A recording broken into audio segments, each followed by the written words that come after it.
Eu saúdo com a paz do nosso Senhor e Salvador Jesus Cristo a todos os nossos amados irmãos e irmãs do Portal Escola Dominical e também a todos os amantes da genuína Palavra de Deus. Estamos aqui para iniciar mais uma análise e abordagem do terceiro trimestre deste ano de 2023.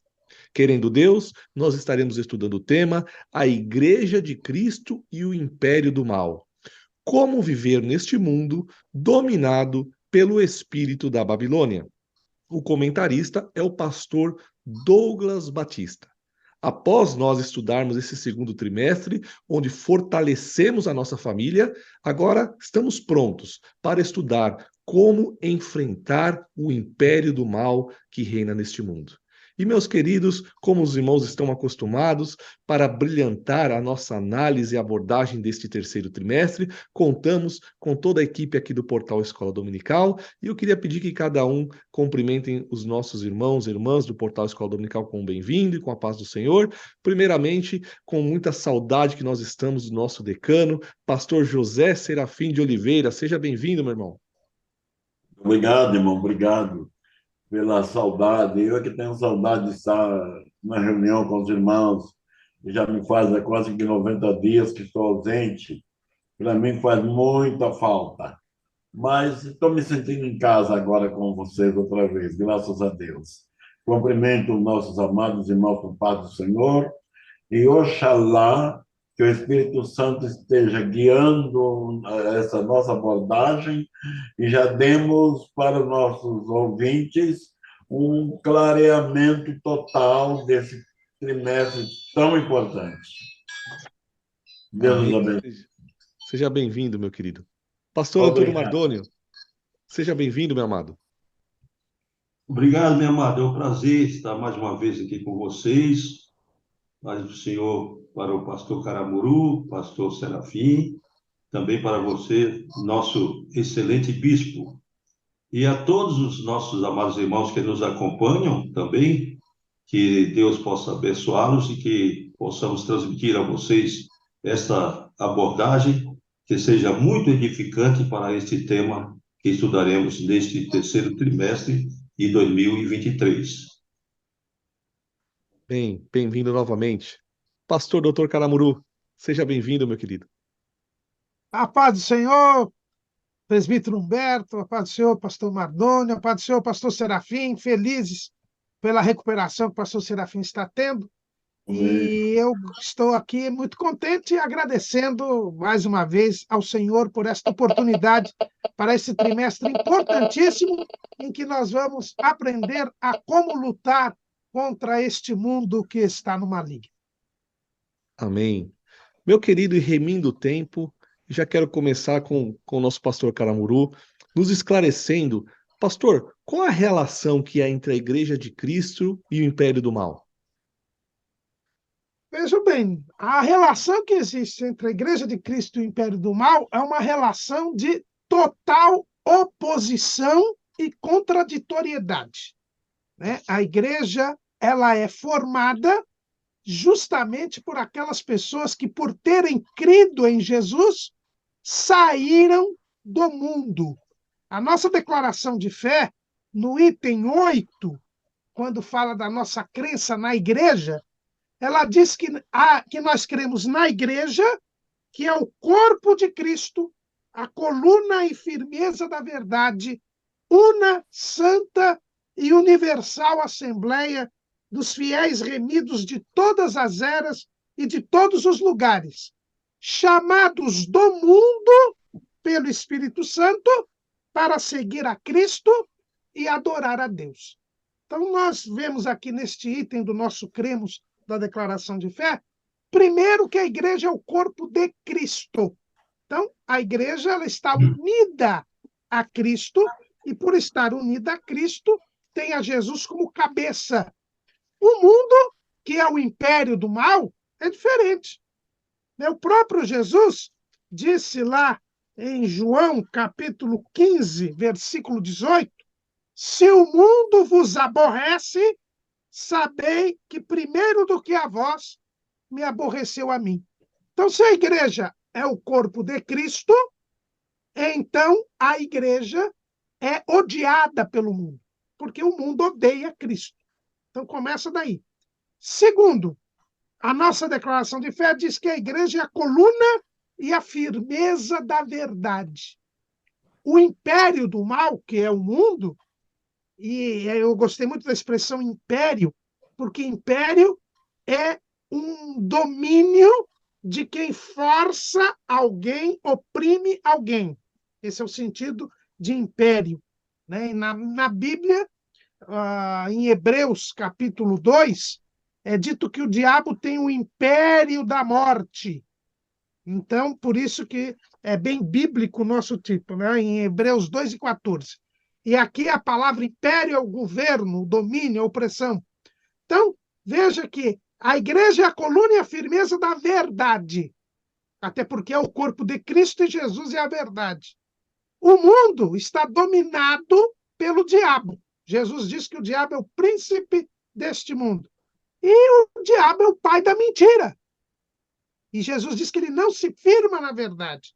Então, a igreja é a coluna e firmeza da verdade, o império do mal é o domínio, o reinado da mentira. Então, não há conciliação possível entre a igreja e o mundo.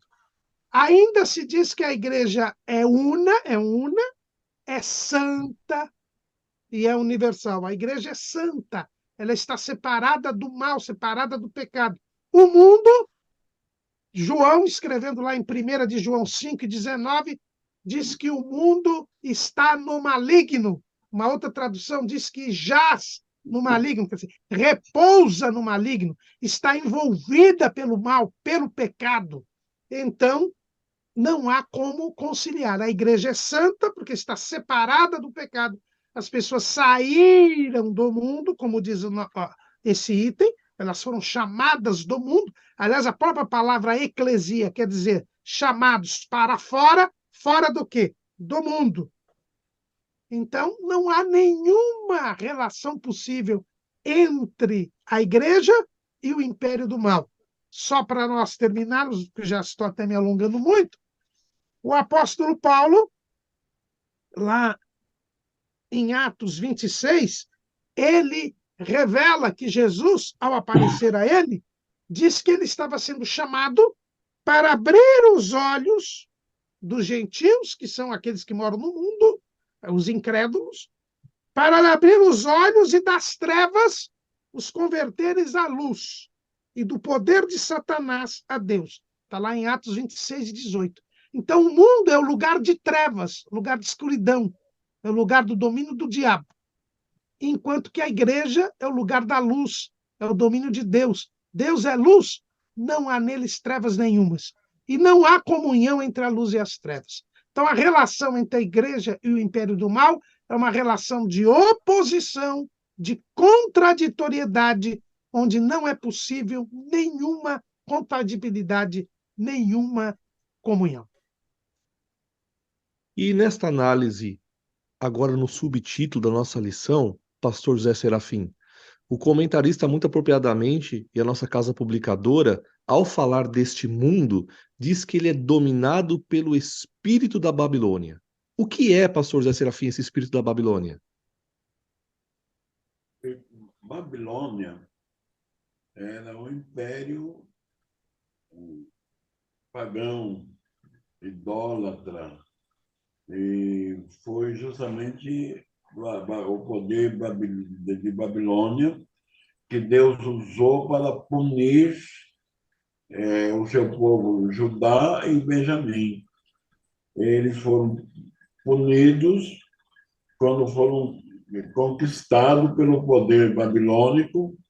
E aí a Bíblia nos dá uma visão tão clara, porque no meio de todos o pecado e a situação de Judá, mas sempre existe alguém fiel, temente a Deus. Desculpe, irmão. E no meio desses estava Daniel e seus 3 companheiros, Ananias, Misael e Azarias, que foram verdadeiros testemunhas do verdadeiro Deus na Babilônia. Lá nós temos um capítulo 3, do livro de Daniel, dos versos 28 a 30, Deus se revelando como o único Deus verdadeiro. Porque quando os amigos de Daniel se recusaram a adorar a imagem de ouro que Nabucodonosor havia feito, ele os ameaçou. Eu vou lançá-los na fornalha de fogo ardente e eu quero ver qual é o Deus que vos livrará da minha mão. Eu achava que o Deus da Babilônia era o Deus mais poderoso, e ele, como imperador do Império Mundial, era um dos mais poderosos. E aqueles garotos responderam com a convicção: o nosso Deus, se quiser, nos livra da tua mão e da fornalha de fogo ardente. Mas se ele não livrar, nem assim adoraremos os seus deuses. Encerrado, tudo certo. O imperador chamou os soldados mais fortes, mandou aquecer o forno 7 vezes mais do que o normal, e os soldados do exército mais fortes amarraram os jovens e os lançaram na fornalha de fogo ardente. E a chama estava tão violenta que matou o soldado, que atirou os moços. Mas eles caíram lá dentro amarrados. O fogo queimou só a corda que os amarrava. Quando o rei Nabucodonosor se levantou, talvez até com o sermão já preparado, né? Achando que os moços tinham virado cinza. Então, ele está aí, quem ousa desafiar o poder de Babilônia, o poder dos deuses da Babilônia, viram cinza como aqueles atrevidos. Mas quando ele olha, ele vê 4 moços passeando, soltos no meio do fogo. E parece que ele ficou alucinado e gritou para os seus auxiliares: nós não jogamos 4 moços amarrados aí dentro? Sim, ó rei, mas estou vendo 3 moços amarrados, mas estou vendo 4. E estão soltos e passeando no meio do fogo. Então, Deus mostrando: se o nosso Deus quiseres, os livra da tua mão e da fornalha de fogo ardente. Dando um testemunho de que há um Deus verdadeiro. Os deuses das nações são vaidade, são ilusão, como diz o Salmo 115. O único Deus verdadeiro é o nosso Deus, é o Deus criador dos céus, da terra, do mar e de tudo o que neles há. Irmão Humberto e amados companheiros, tem dentro de mim alguma coisa que me incomoda bastante. Como é uma abordagem dessa natureza, eu vou tomar liberdade de falar. Se os irmãos discordar de mim, todo o meu respeito, viu? Mas é o meu pensamento. Eu estou vendo hoje que, mesmo no meio evangélico, está se criando tanta coisinha para desviar a atenção das pessoas, de depositar em Deus a confiança. Então, está cheio de. Eu já ouvi muitos crentes falar: não, quando eu não estou bem, desculpa, eu não estou bem, eu tomo uma água, aí, um copo d'água, água abençoada, e o óleo abençoado, e essas coisas. Irmãos, não precisa nada disso, não. Nosso Deus está acima de tudo isso. Unção com óleo é bíblico, mas é para ungir o doente. E quem unge é o presbítero, é um oficial da igreja, não é qualquer passar óleo em qualquer lugar, não é isso que é unção. Então, o espírito de Babilônia é o espírito que tenta substituir Deus por alguma outra coisa. Mas Deus é insubstituível. Em todos os sentidos, ele é o único e verdadeiro Deus. Amém. Amém, pastor.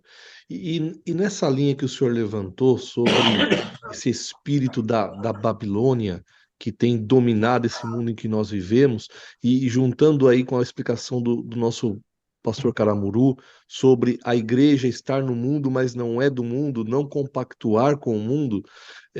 Pastor Antônio Mardônio, eu tenho percebido, e isso é recorrente também nos ensinos da nossa igreja, o perigo que existe em a forma como se interpreta o que é pecado e o que não é pecado.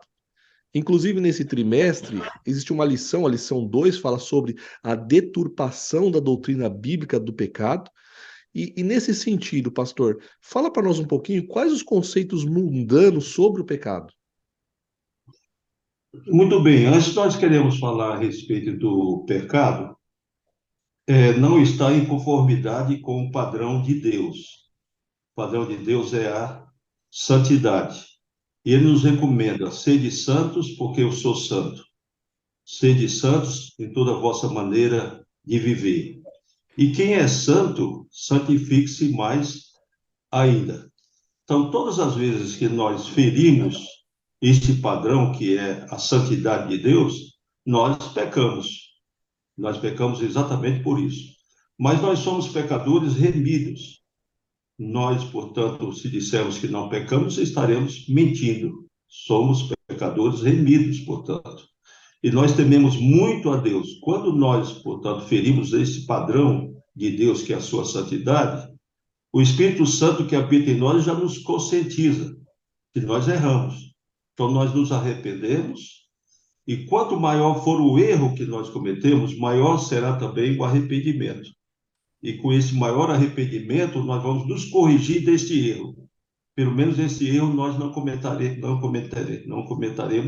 mais. Agora, o mundo, portanto, não tem esse compromisso com Deus, porque o pecado do mundo é uma depravação. Então, são pecadores depravados. Nós temos, portanto, somos pecadores remidos e eles são pecadores depravados. Então, eles deturpam a doutrina do pecado, que é uma doutrina bíblica, exatamente ferir o padrão de Deus, que é a sua santidade. Então, o pecado também tem o significado de agredir ou transgredir a lei de Deus. Então, Deus estabeleceu a lei como nós devemos nos comportar, como seus filhos na face da terra. Então, estes cidadãos, portanto, os pecadores depravados, eles transgridem a lei de Deus. E também, como conceito, pecar é errar o alvo. O nosso alvo, portanto, é nós chegarmos à santidade. Então, nessa caminhada nossa, nós erramos o alvo. Então, na medida que nós erramos o alvo, nós percebemos pelo Espírito Santo que nos comunica que nós erramos, nós nos arrependemos dos nossos pecados e o sangue de Jesus nos purifica de todo o pecado. Então, portanto, o pecado o pecado pelo mundo, ele é tolerado. Entre nós, não, o pecado não é tolerado. Nós temos que nos arrepender profundamente para nós buscarmos novamente a reconciliação com Deus.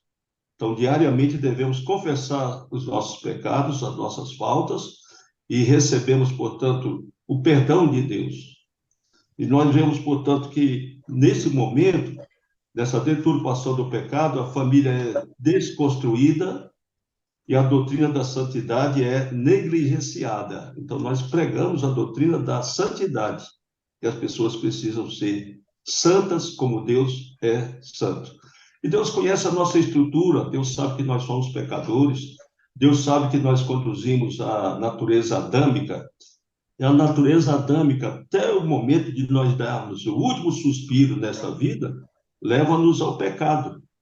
Então, nós pecamos diariamente, somos pecadores, mas, como eu disse, remidos.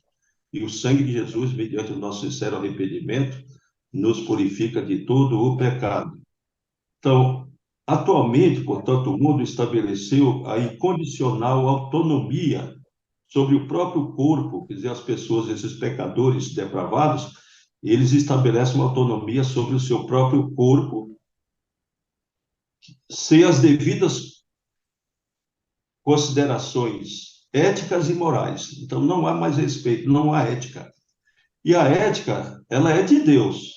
Nós a conhecemos, estudamos a ética, mas o verdadeiro superético é Deus. E a santidade é a prática da ética. Nós estamos nos preparando, portanto, para sermos éticos ao máximo possível, o que nos levará, portanto, à santidade. E a moralidade. A moral também é um atributo de Deus, que ele exige de nós, que sejamos seres morais. Portanto, nesse conceito sobre o pecado no mundo, tudo é proibido, proibido proibir.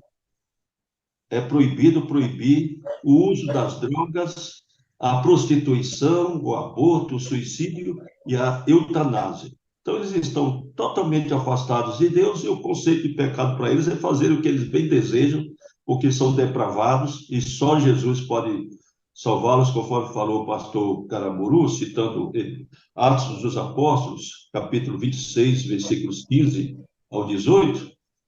Jesus estabelecendo esses três objetivos: para lhes abrir os olhos e das trevas os converteres à luz e do poder de Satanás a Deus, a fim de que recebam a remissão dos pecados e sorte entre os santificados pela fé em mim.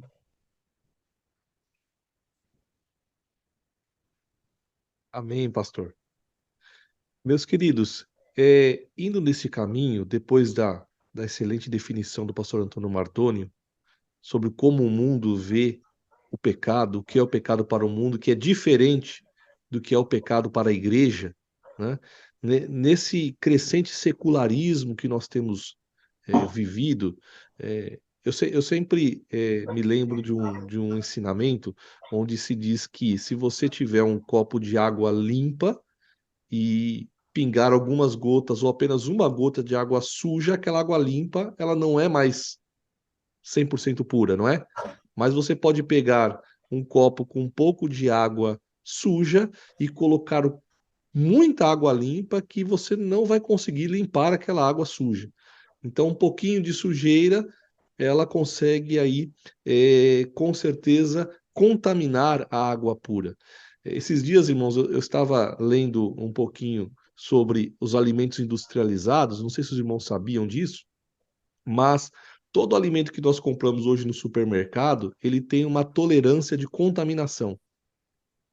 Ou seja, a nossa legislação brasileira, ela tolera que todo alimento tenha algum nível de contaminação. Isso quer dizer que se você quiser comer alimento puro, tem que ir lá na terra mesmo plantar e colher, aí sim vai estar 100% livre de impurezas. Aonde eu estou querendo chegar com tudo isso, né? Esse secularismo, ele tem também influenciado muito a teologia e o surgimento da teologia liberal alguns séculos atrás, aonde passou a se relativizar muitos conceitos cristãos. Então, a Bíblia não é totalmente inspirada por Deus, Jesus não nasceu mesmo de uma virgem, e por aí vai. E eu queria pedir para o nosso professor, pastor Caramuru, nos falar qual que é a influência do mundo, a influência mundana na teologia liberal. Pois não, presbítero Humberto. E aí é o que o nosso professor Humberto, nosso presidente, já falou, e até citou umas 3 vezes esta palavra, secularismo. O que quer dizer o secularismo? É justamente a redução da realidade a este século. O que é o século? É o mundo que nós estamos falando aqui. Esse mundo temporário, terreno, passageiro. Isto é o século.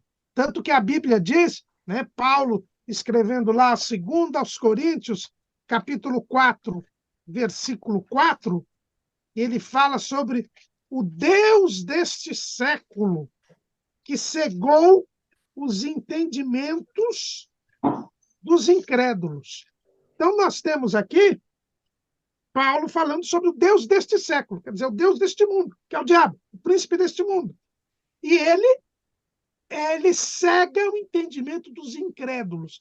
E aqui e faz com que as pessoas só vejam a realidade do mundo precisamente nas coisas desta vida, né? Eles não têm a dimensão da espiritualidade, da eternidade. Eles deixam Deus de lado. E esse é o problema da teologia liberal. A teologia é o estudo de Deus, né? É o estudo de Deus, o discurso sobre Deus. E é esse estudo de Deus, esta que tem que começar por onde? Pela revelação de Deus. Né? Nós só podemos estudar a Deus se Deus revela-se para nós, porque nós não temos condição de poder entender Deus. Né? O profeta Isaías, no capítulo 55, ele fala desta realidade, no versículo 8, porque os meus pensamentos não são os vossos pensamentos, nem os vossos caminhos os meus caminhos, diz o Senhor. Porque assim como os céus são mais altos do que a terra, assim são os meus caminhos mais altos do que os vossos caminhos, e os meus pensamentos mais altos do que os vossos pensamentos. Nós nunca podemos achar que uma formiga vai entender o ser humano, porque a formiga ela está muito abaixo da condição do ser humano. E a nossa condição diante de Deus é muito mais baixa do que a condição da formiga diante do homem. Então, nós só podemos entender sobre Deus a partir do momento que Deus se revela para nós. Porque Deus quer que nós o entendamos, que nós o compreendamos, que nós travemos um relacionamento com Ele. Por isso, a teologia ela tem que partir das Escrituras, da palavra de Deus, que é a revelação de Deus ao homem. A teologia liberal, ela parte de um outro pressuposto. Ela parte do raciocínio humano. É uma contaminação. O mundo faz com que as pessoas achem que podem entender a Deus a partir do raciocínio humano, a partir do homem. É o homem julgando a Deus. É o homem querendo entender por sua própria conta a Deus. Então, aqui a teologia liberal, ela cai no engano do diabo.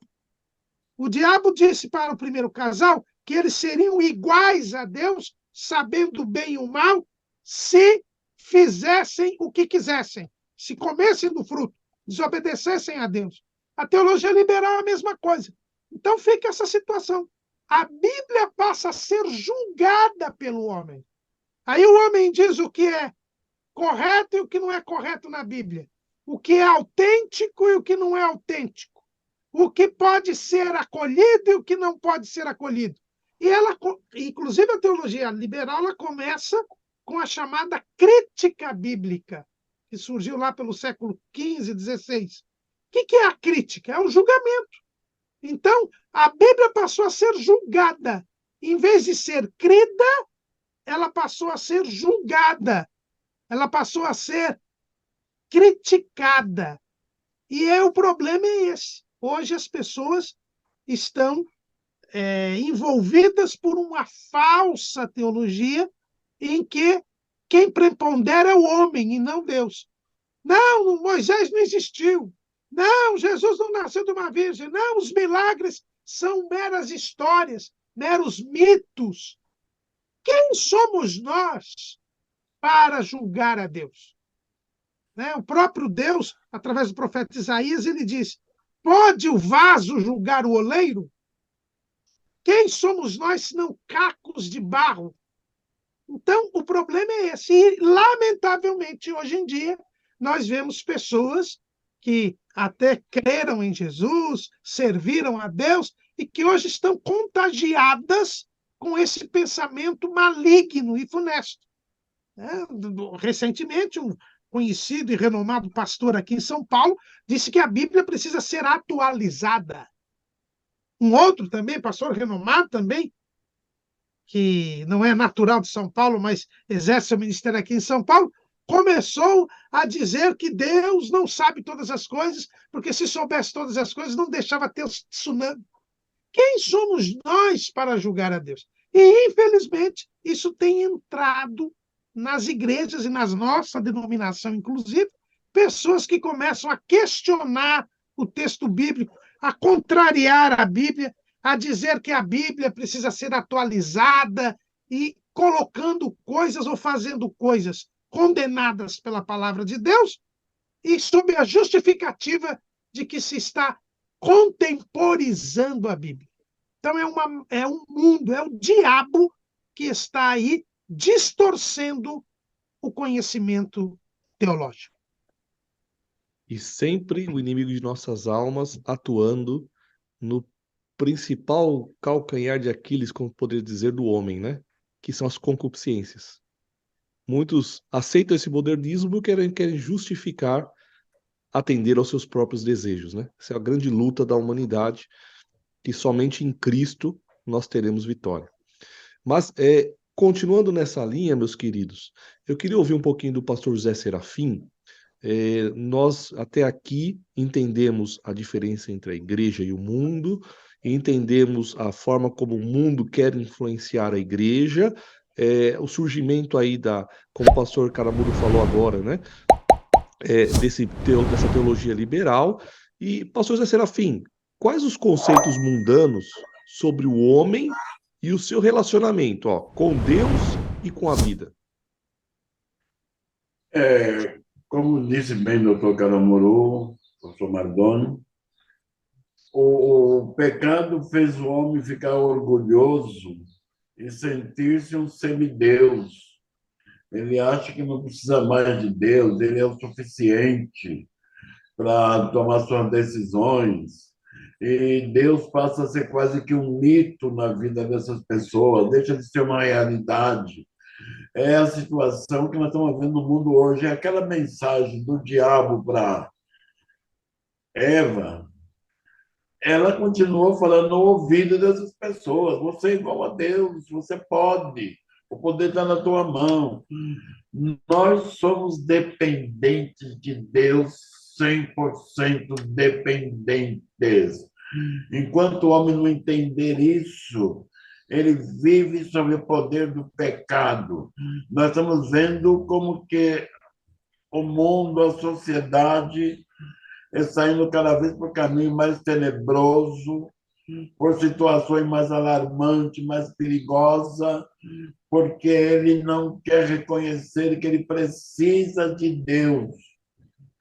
Até há pouco tempo, falava-se muito de um certo adágio.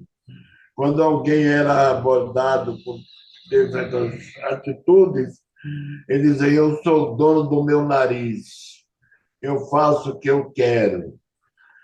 Se vê que é uma ignorância total, ninguém é dono de nada, nem do próprio nariz. Se der um câncer no teu nariz, o médico fala: tem que amputar e colocar aí uma prótese do teu nariz. Você não é o dono? Então, não pode fazer nada. Então, nós não somos donos nem do nosso próprio corpo. Quando se discutia sobre aborto, o que eu não consigo, na minha mente não dá para entender, porque aborto é matar uma vida, uma criança que já está respirando, já está se alimentando da própria mãe, e o aborto é matar essa criança. E querem aprovar como uma coisa, um direito que a mulher tem de tirar de dentro de si um ser vivo, uma criança. E diz ainda: sou dona do meu corpo, sou dona do meu útero, faço o que eu quero.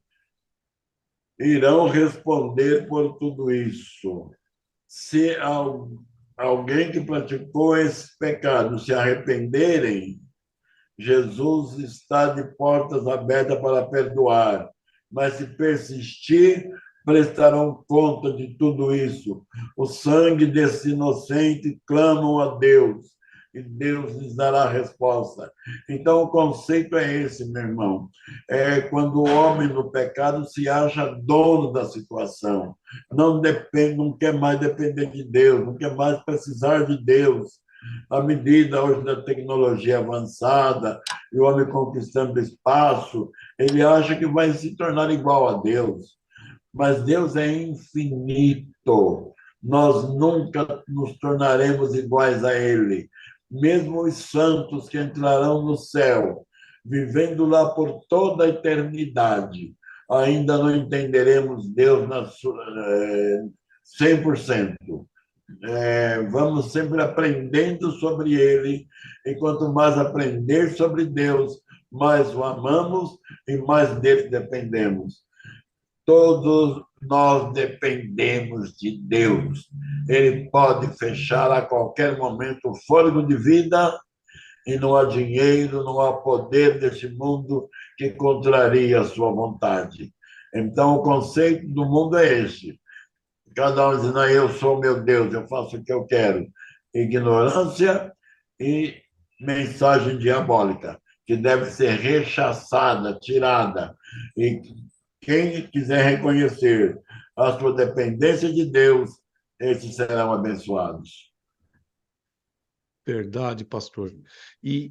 Pastor Antônio Mardônio, nós também temos um conceito muito diferente do conceito de cristão, sobre a figura do homem e da mulher. Fala um pouquinho para nós, pastor, quais os conceitos mundanos sobre a figura do homem e da mulher? Olha, Deus criou dois seres superiores, os anjos e o homem. Os anjos foram feitos seres assexuados, portanto, eles foram feitos de uma forma imediata. Imediatamente, Deus determinou que existissem os anjos e eles foram criados através dessa forma imediata. O homem, Deus criou para progredir, portanto, reproduzir da forma mediata, portanto, através de um processo que Deus determinou. Então, Deus fez o homem representado por Adão e Eva, portanto, o homem macho e o homem fêmea. Então, Deus criou o macho e a fêmea, Adão e Eva. Então, como Adão foi feito primeiro e Eva foi retirada de uma costela de Adão, Adão tem a primazia, portanto, Adão é considerado por Deus, e o homem é considerado hoje por Deus, e sempre será considerado nessa nossa vida terrena, a cabeça da mulher. É o nosso conceito, portanto, cristão. É a cabeça da mulher. O homem, portanto, na parte física, ele é mais forte. Deus fez, portanto, o homem com essa característica de ser mais forte fisicamente. Mas a mulher, ela tem a mesma inteligência do homem, tem a mesma capacidade do homem. A mulher tem os mesmos direitos do homem, porque Deus nos considera todos iguais e Deus não faz acepção de pessoas. Então, o que nós observamos que a mulher ela é uma privilegiada, ela tem o dom da maternidade, exatamente ela que gera filhos. O homem, portanto, ele gera o filho na mulher e a mulher concebe aquele filho, ela gera durante 9 meses e dá à luz. Então, ela tem uma grande virtude diante de Deus, uma grande consideração de ser mãe.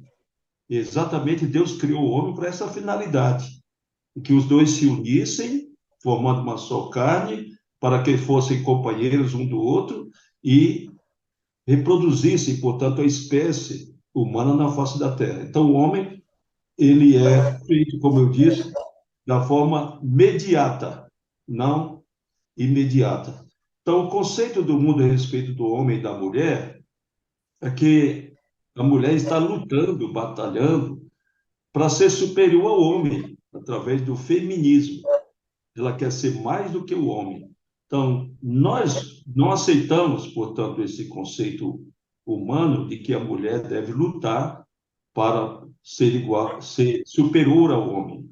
Agora, nós temos que reconhecer a mulher, portanto, é um ser humano feito por Deus, com a capacidade que Deus a deu também de ser inteligente como homem, de ser capaz como homem. Nós temos a mulher conquistando o seu espaço que era negado a ela. Ela merece, portanto, estudar. Ela tem direito de ser médica, ela tem que ter o direito de se aprimorar e se tornar uma excelente médica, uma excelente juíza, e assim por diante. Então, nós devemos reconhecer o direito da mulher.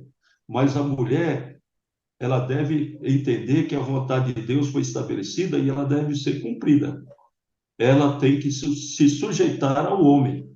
Então, inclusive, conforme diz o apóstolo Paulo, escrevendo aos Efésios, no capítulo 5, versículos 24 ao 27, o apóstolo diz o seguinte: de sorte que, assim como a igreja está sujeita a Cristo, assim também as mulheres sejam em tudo sujeitas a seu marido. Vós, maridos, amai vossa mulher, como também Cristo amou a igreja e a si mesmo se entregou por ela, para santificar, purificando-a com a lavagem da água pela palavra, para a apresentar a si mesmo igreja gloriosa, sem mácula, nem ruga, nem coisa semelhante, mas santa e irrepreensível. Então, exatamente isso. O homem deve amar a sua esposa tanto quanto Cristo amou a igreja e deu a vida por ela. Então, o esposo, portanto, não pode maltratá-la, não pode espancá-la, deve considerá-la, deve amá-la, e a retribuição da mulher, a sujeição da mulher tem uma condição. Ela só se sujeita a ele, só reconhece que ele é a cabeça dela, se ele a amar. Mas a amar de tal maneira como ama o seu próprio corpo. O homem ama a si mesmo. Na mesma proporção, deve amar a sua esposa, amar a sua mulher. Então, a mulher reconhece o seu lugar, a sua posição. Agora, o mundo já na atualidade não aceita isso. A mulher não está buscando a igualdade, ela está buscando a superioridade dela. Portanto, nós devemos honrar a mulher, devemos considerar bastante a mulher, e o homem não deve encostar a mão na mulher, não deve espancá-la, porque é um ato de covardia, é ser um covarde. Se ele é valente, se ele quer brigar, ele procura um homem mais forte do que ele. E se ele conseguir vencê-lo, então ele é macho mesmo.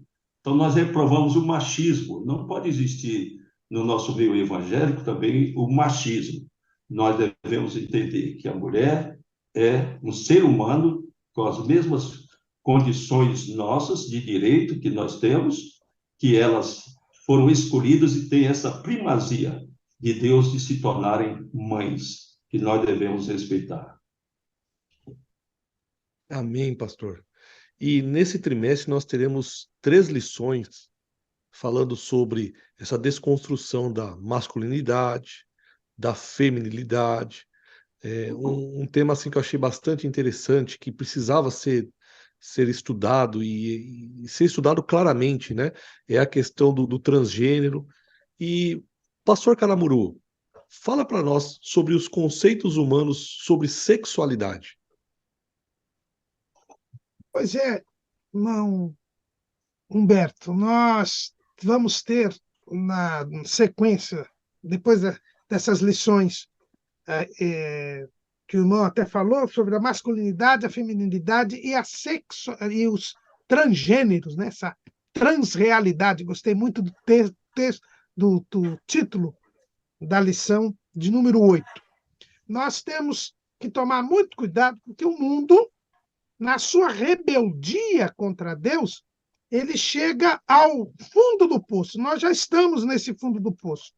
O apóstolo Paulo, ele fala dessa degeneração do mundo, lá no capítulo 1 de Romanos, quando ele fala sobre a depravação do mundo, e ele chega ao ponto máximo da rebeldia contra Deus, que é justamente o ponto relacionado à sexualidade. Pastor Mardônio já nos disse que Deus fez o homem sexuado, né? São os únicos seres morais sexuados, né? Deus é assexuado, os anjos são assexuados, mas o ser humano, Deus quis fazer macho e fêmea. É o que está escrito lá em Gênesis, capítulo 1, versículo 27. E criou Deus o homem à sua imagem, a imagem de Deus o criou, macho e fêmea os criou. Então, a sexualidade Deus fez com que homem e mulher se unissem em uma só carne. Então, nós temos o sexo masculino e o sexo feminino. Sexo quer dizer parte. A palavra sexo quer dizer parte. Não é à toa que hoje em dia não se está falando mais. Antigamente se falava em discriminação sexual, ideologia sexual. Hoje se fala em gênero. Essa palavra gênero já é maldosa. Por quê? Porque quer tirar a ideia de que homem e mulher se completam. Quando a gente fala em sexo, a gente fala em parte. Então, homem e mulher são partes que formam uma carne, né? Eu me lembro das aulas de matemática de fração, né? A fração, a professora, eu nunca me esqueço dessa aula, porque ela levou um bolo, cortou o bolo em pedaços, mostrando para nós o que era uma fração, e disse, juntando as frações, forma o bolo, que é a unidade. E eu gostei mais da aula, porque depois ela deu o bolo para nós comermos. Mas veja que a fração é isso. O homem é uma fração, a mulher é uma fração, que formam um. Então, a ideia de sexo mostra que o homem precisa da mulher, a mulher precisa do homem.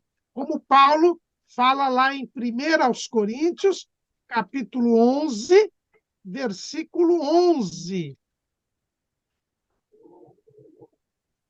que diz, todavia, nem o varão é sem a mulher, nem a mulher sem o varão no Senhor. Agora, o que o mundo procura fazer? Naquele orgulho, naquela soberba, naquela arrogância de que disse aí o pastor José Serafim.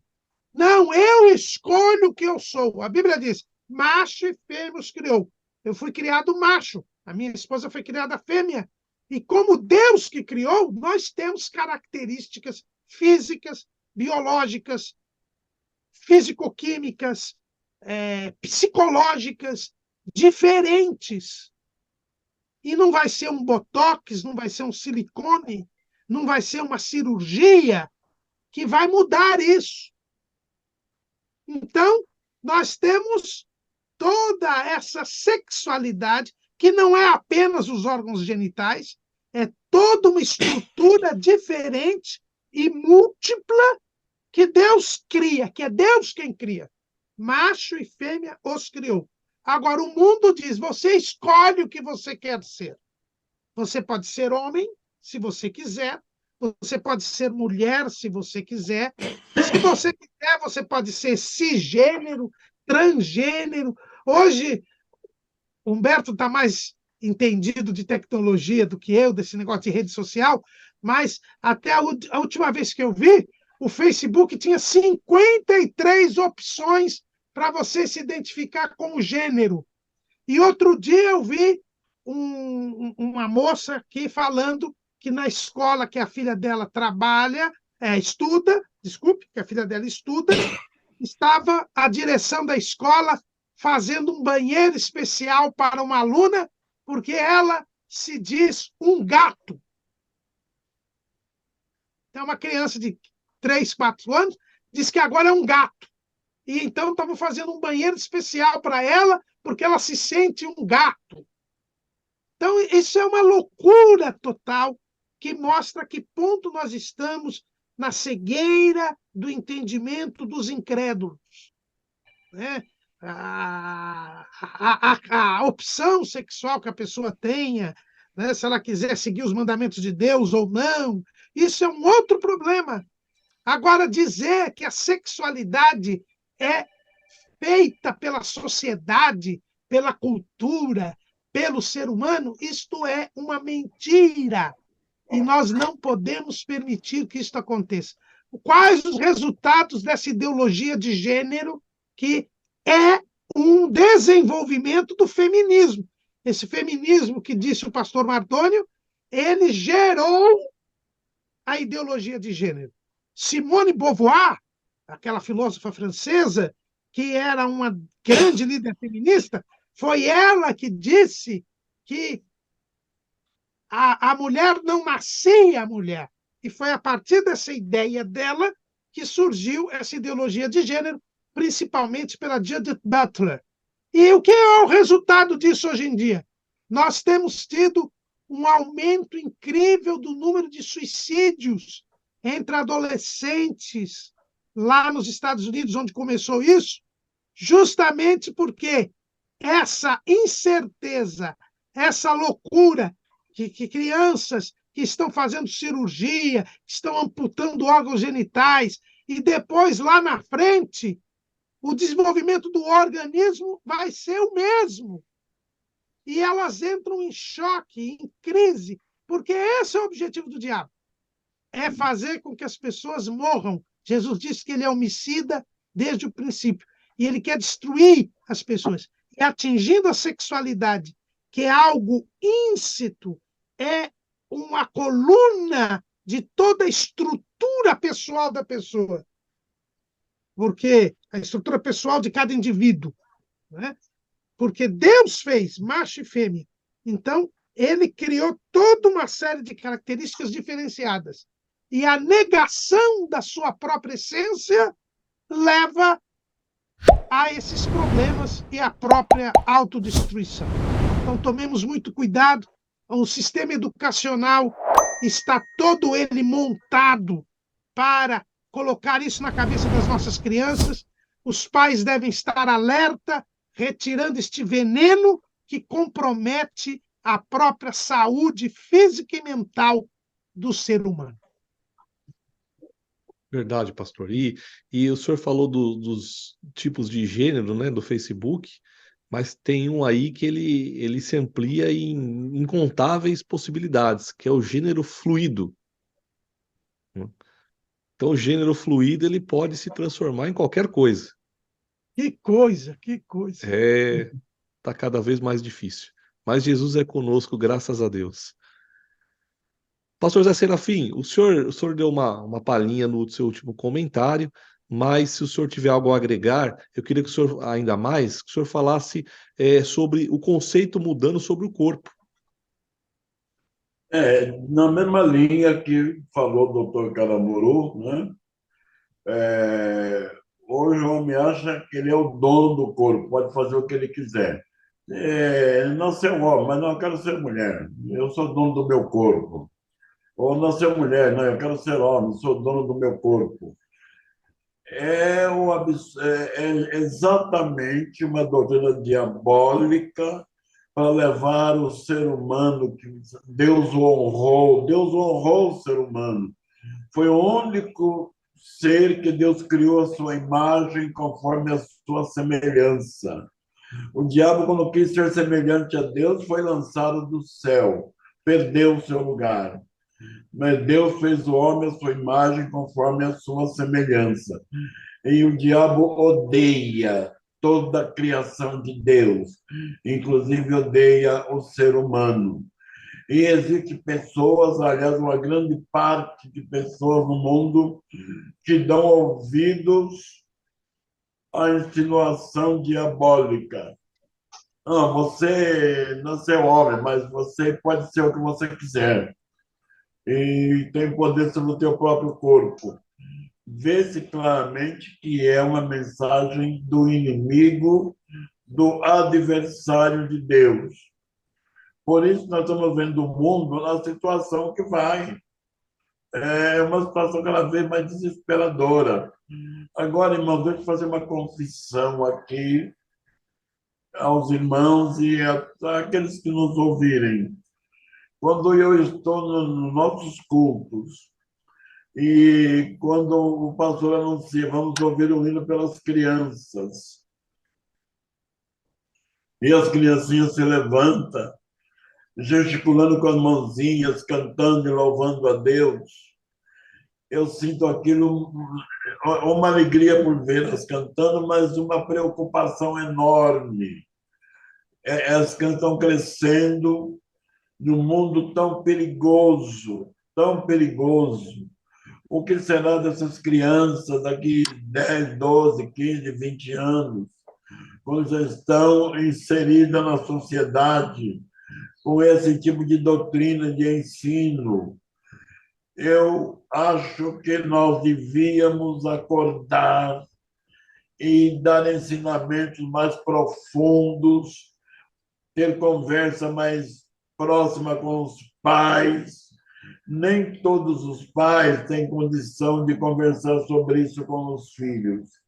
Tem pais que têm uma condição melhor, outros não têm. E seria bom que a igreja mantivesse um corpo docente de pessoas capacitadas para ensinar nossas crianças, ensinar os pais a conversar com os filhos para salvaguardar nossas crianças. E, especialmente, a oração em favor das nossas crianças. Os pais que têm dificuldade de conversar sobre assunto mais profundo com os filhos, converse.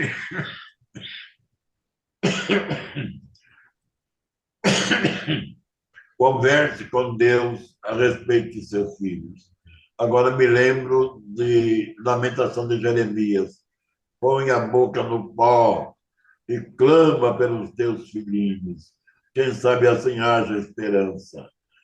Oremos por nossas crianças e os ensinemos à medida que Deus nos der capacidade e condição para tal.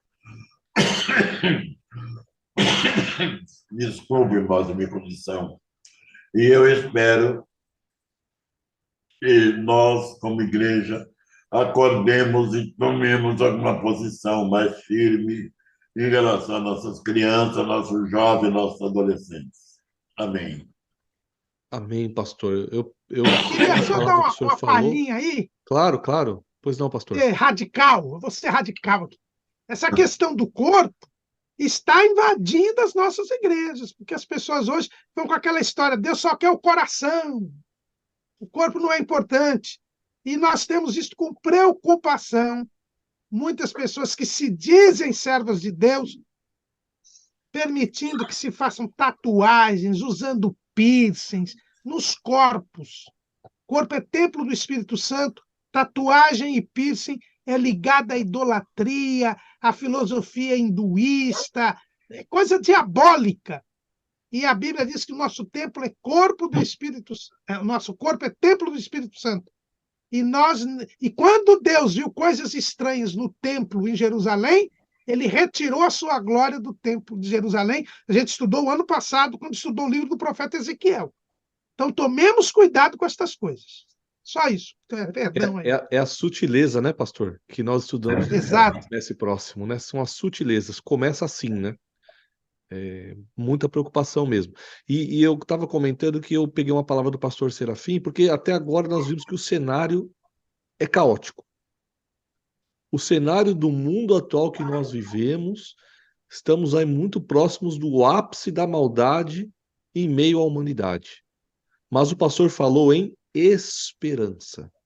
A nossa esperança, a esperança da família cristã, a esperança do povo de Deus está em Deus. E agora nós vamos tocar em alguns pontos sobre como nós devemos agir para vencer este mundo tão terrível que nós vivemos.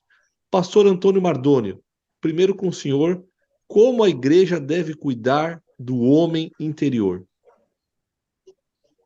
Nós, seres humanos, fomos feitos tricótomos, ou seja, em três partes: corpo, alma e espírito. O corpo foi criado por Deus, como também a alma foi criada, e o espírito é uma concessão.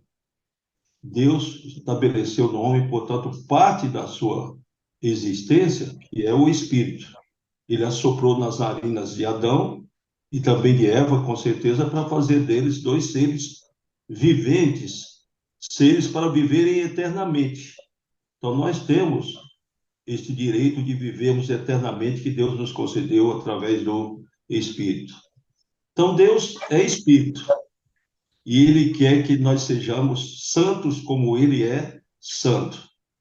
Então, essas três partes, elas se dividem em duas, portanto, formando o homem exterior, que é o corpo, e o homem interior, que é o espírito e a alma. Então, o processo de Deus, portanto, estabelecido por Deus, a Bíblia registra, nós vamos ler essa passagem, aqui em Efésios capítulo 4, versículos 11 a 13, o apóstolo Paulo fala, portanto, a respeito desse processo da santificação do homem interior, portanto, o homem interior conectar-se com Deus e externar, portanto, no corpo, que é a parte exterior, essa santidade. Então, nós vemos os dons ministeriais. Deus estabeleceu, então, os dons ministeriais para que o homem encontrasse o seu crescimento espiritual até chegar à estatura de varão perfeito. E ele mesmo deu uns para apóstolos, e outros para profetas, e outros para evangelistas, e outros para pastores e doutores, querendo o aperfeiçoamento dos santos para a obra do ministério, para a edificação do corpo de Cristo, até que todos cheguemos à unidade da fé e ao conhecimento do Filho de Deus, a varão perfeito, à medida da estatura completa de Cristo.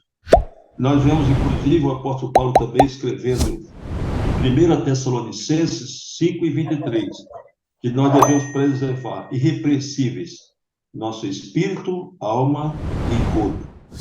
O corpo, portanto, é um tabernáculo.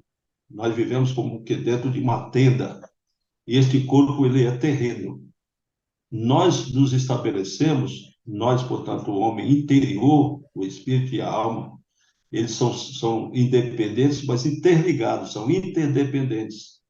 O espírito e a alma, eles se unem, portanto, para formar o homem interior. No momento da nossa partida para a eternidade, o espírito e a alma vão juntos, não se separam, sendo independentes, mas unidos na independência. E o corpo, ele é sepultado, mas esse corpo também deve ser preservado santo, porque é a determinação de Deus, através do que o apóstolo Paulo disse em 1 Tessalonicenses 5:23. Espírito, alma e corpo irrepreensíveis para a vida de Jesus. Então, nós devemos ter esta preocupação com o homem interior. Como devemos cuidar do homem interior? Exatamente conscientizando a todos nós cristãos que nos aproximemos de Deus. Deus é Espírito e nós o adoramos em Espírito e em verdade. Nós precisamos estar mais unidos a Deus a cada dia, crescemos nessa comunhão com Deus, exatamente para que esse Espírito e alma, eles voltem para Deus, conforme disse o sábio Salomão, que o Espírito volte para Deus que o deu. Então, Deus quer, portanto, que todos se salvem. Deus não faz acepção de pessoas, a salvação tem sido anunciada para todos os homens.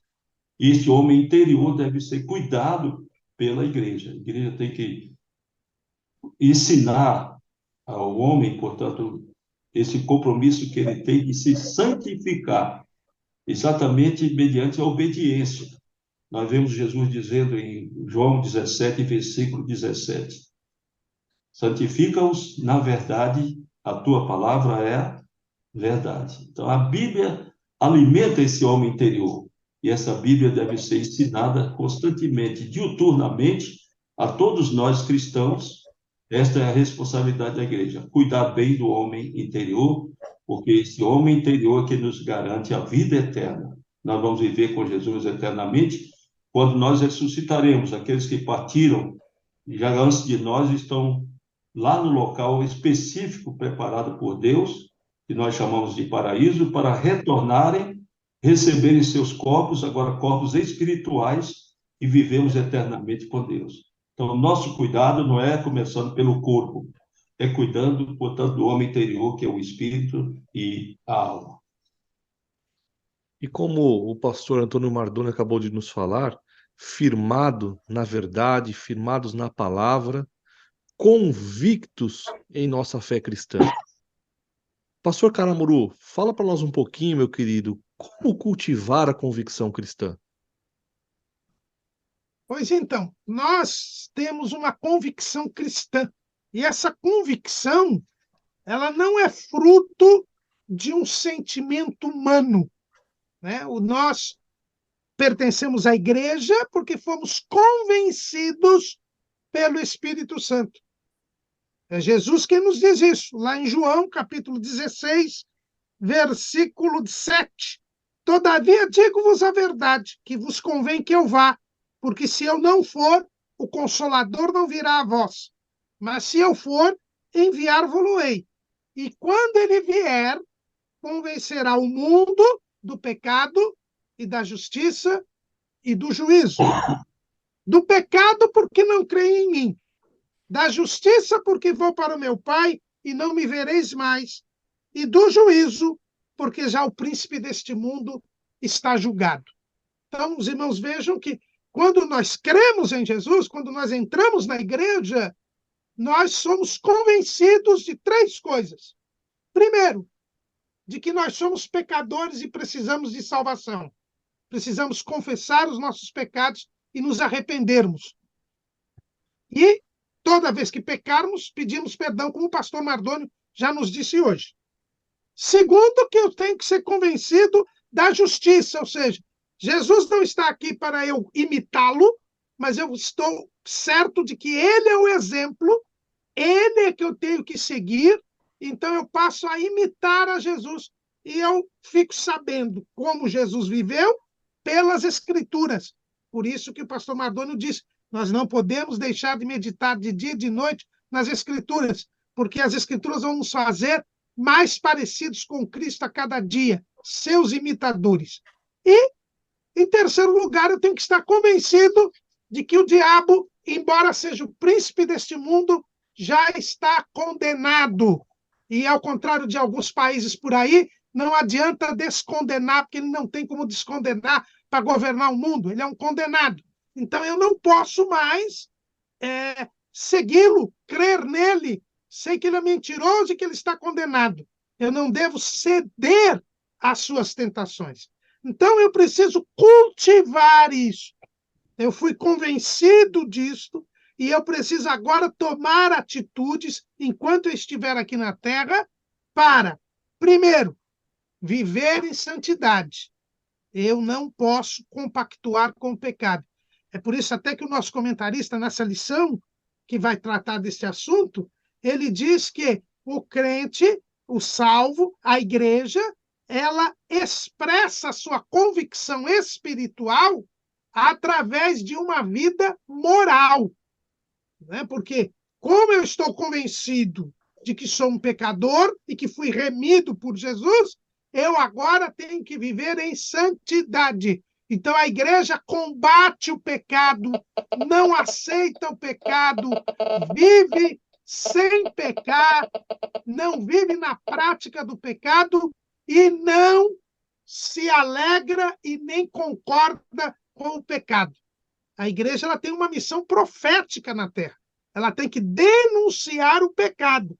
E quando nós, por exemplo, atacamos o aborto, quando nós atacamos o suicídio, a eutanásia, a homossexualidade, nós estamos demonstrando a nossa convicção espiritual. Nós estamos lutando para que as pessoas se salvem e para que as pessoas saiam das trevas, do poder de Satanás, para a luz, para o poder de Deus. Então, a igreja precisa pregar o evangelho, anunciar a salvação, mostrar e denunciar o pecado. Assim, nós estaremos cultivando a convicção cristã. É por isso que Jesus disse que nós somos o sal da terra e a luz do mundo. O sabor que o mundo tem, que a terra tem, é em razão da igreja. A igreja que traz esse sabor. E esse sabor o que é? A palavra sabor tem a mesma raiz da palavra sabedoria. Nós temos que temer a Deus, mostrar que somos tementes a Deus, porque o temor do Senhor é o princípio da sabedoria. Eu serei sal da terra, eu darei sabor a este mundo, se eu conservar os valores bíblicos, os valores que o mundo aí critica hoje. Né? O mundo diz que precisamos destruir os valores judaico-cristãos, que são os valores da palavra de Deus. A igreja deve defendê-los, mas para defendê-los deve vivê-los primeiro. Precisamos dar bom testemunho, e porque nós somos luz do mundo. E Jesus disse que a luz não se esconde debaixo da cama. A luz existe para brilhar. Nós devemos, com o nosso bom testemunho, com as nossas boas obras, mostrar a nossa convicção espiritual, a nossa convicção moral, a nossa convicção social. Nós devemos, na sociedade, fazer o bem. Jesus fazia assim. Ele pregava o evangelho e ele fazia o bem. Pedro fala na casa de Cornélio, Atos 10:38. Como Deus ungiu a Jesus de Nazaré com o Espírito Santo e com virtude, o qual andou fazendo bem e curando a todos os oprimidos do diabo, porque Deus era com ele. É isso que a igreja precisa fazer. A igreja precisa estar em comunhão com Deus, precisa estar revestida do poder de Deus para fazer o bem e curar os oprimidos do diabo.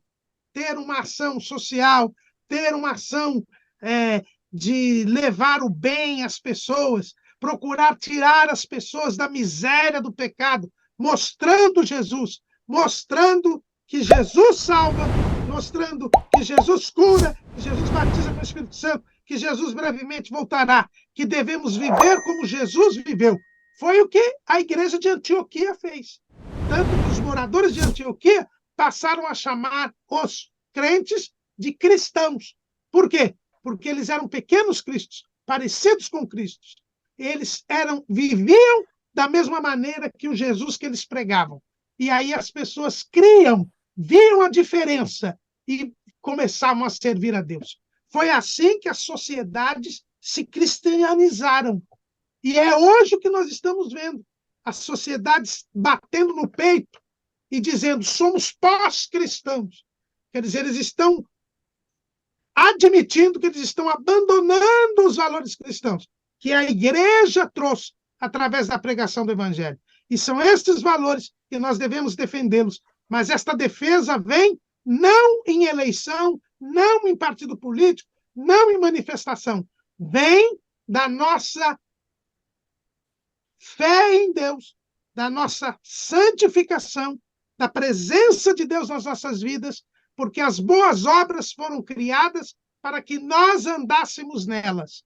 E através do nosso bom testemunho, da nossa comunhão com Deus, nós seremos sal da terra e luz do mundo, influenciando este mundo, melhorando este mundo e trazendo almas para Jesus. Precisamos ser igreja, mas não a igreja de paredes e telhado, que é necessária, não a igreja simplesmente dos cultos de terça, quinta e domingo, que o ajuntamento é necessário, mas tanto nessa igreja física como no ajuntamento, ali precisa estar presente a igreja do Deus vivo. Pastor José Serafim, como ser igreja do Deus vivo? A igreja do Deus vivo é a igreja que adora Deus em espírito e em verdade. Evangelho de João, capítulo 4, verso 19 e 24. Jesus disse que os verdadeiros adoradores adorarão ao Pai em espírito e em verdade, porque Deus é espírito. O caso aí, irmão, é uma questão de fé. Na segunda carta de Paulo aos Coríntios, capítulo 5, versículo 7, está escrito: nós andamos por fé e não por vista. Mas quem não tem fé precisa de um Deus palpável. Então, eles criam Deus, a imagem do homem, a imagem que ele imagina. Ele pode pegar, palpar, limpar, trocar de lugar. Esse daqui é o meu Deus. Mas o Deus que a igreja de Cristo adora é um Deus invisível aos olhos humanos. Nós sentimos ele, a sua influência, o seu poder, sentimos ele dirigindo, guiando nossa vida. Alguém um dia, numa igreja, me questionou se está escrito que Deus falou com Abraão, Deus falou com Moisés, por que Deus não fala mais hoje? Deus fala, Deus continua falando, sim. Eu já tive o privilégio de ouvir Deus falar. E foi tão exato que aquilo que ele me falou aconteceu no exato momento, sem que eu pensasse. Não foi uma vez só, não, várias vezes. Então, o que nós precisamos aprender é ouvir a voz de Deus, é aderir à voz de Deus. Deus é vivo, Deus fala, Deus orienta, Deus dirige. Nós não precisamos de um Deus palpável, pegado na mão, não tem necessidade. Nós sentimos ele na alma, no espírito e na direção contínua de nossa vida. Esta é a postura da igreja do Deus vivo. Por isso entramos em nossos cultos, não se vê imagem nenhuma, porque Deus não é para ser visto por uma imagem, mas é para ser sentido na alma, servido com convicção e obedecer à sua voz.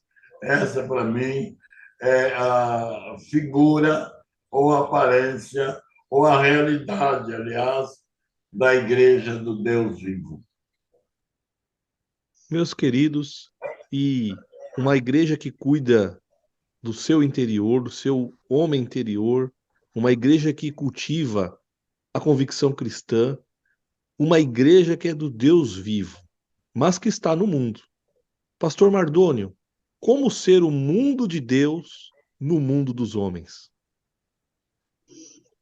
Muito bonito aí, trocadilho, mundo de Deus no mundo dos homens.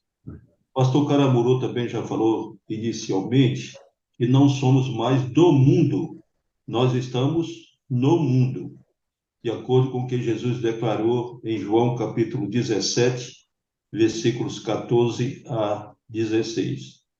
E o próprio evangelista João, que escreveu o Evangelho, na sua primeira carta, no capítulo 2, versículos 15 ao 17, ele faz a seguinte afirmação: Não ameis o mundo, nem o que no mundo há. Se alguém ama o mundo, o amor do Pai não está nele. Exatamente aqui é o mundo de Deus, o amor do Pai em cada um de nós.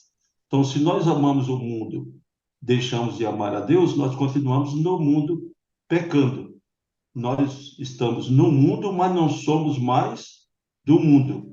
E a palavra prossegue e diz assim: porque tudo que há no mundo, a concupiscência da carne, a concupiscência dos olhos e a soberba da vida, não é do Pai, mas do mundo. Então, já veio a distinção dos dois mundos: o mundo de Deus e o mundo sistema.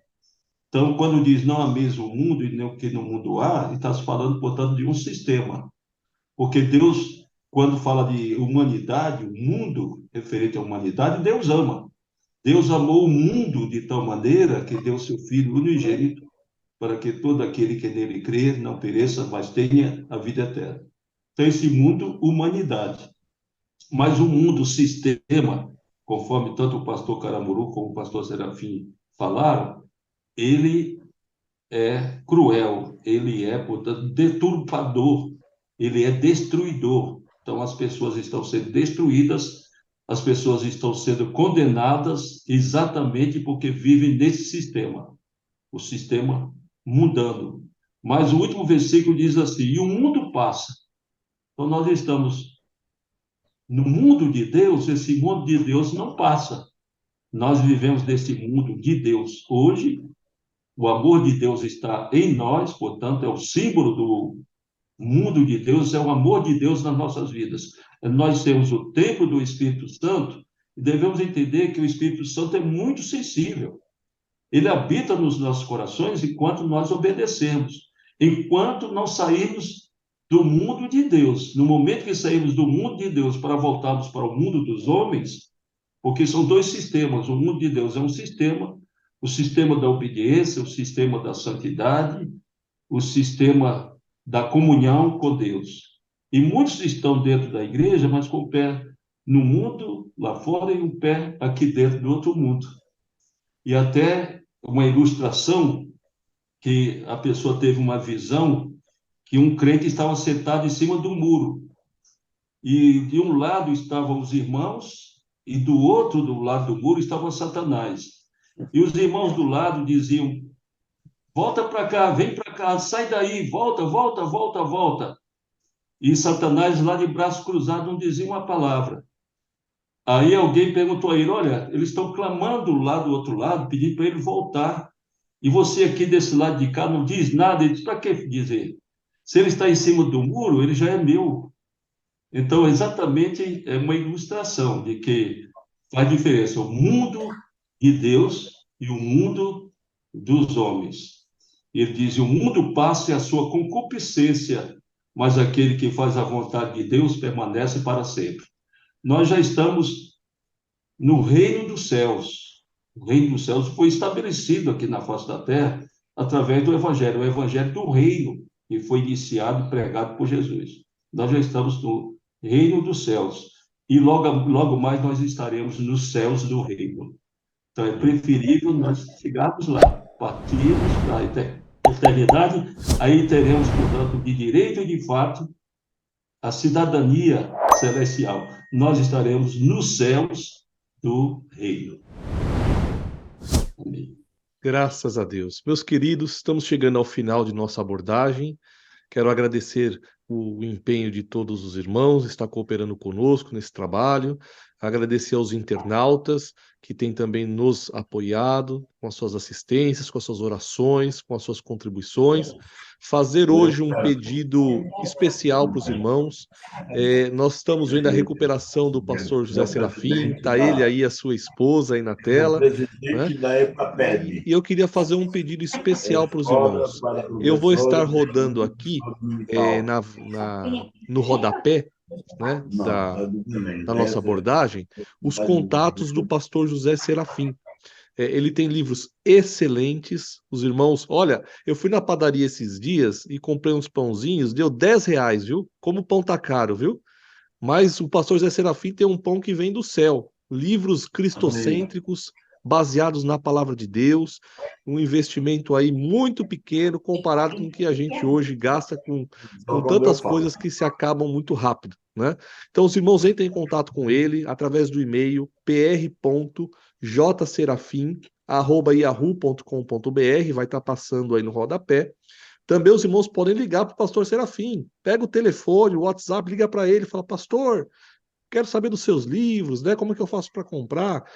O telefone do pastor José Serafim é 011, DDD aqui de São Paulo, 98785-7978. Eu tenho certeza que vai ser uma bênção para você. Amém, meus queridos? Obrigado. Muito obrigado. Eu que agradeço, pastor, o seu empenho. E se eu chegar na sua idade com metade do seu vigor e do seu empenho na obra de Deus, eu estarei contente, viu?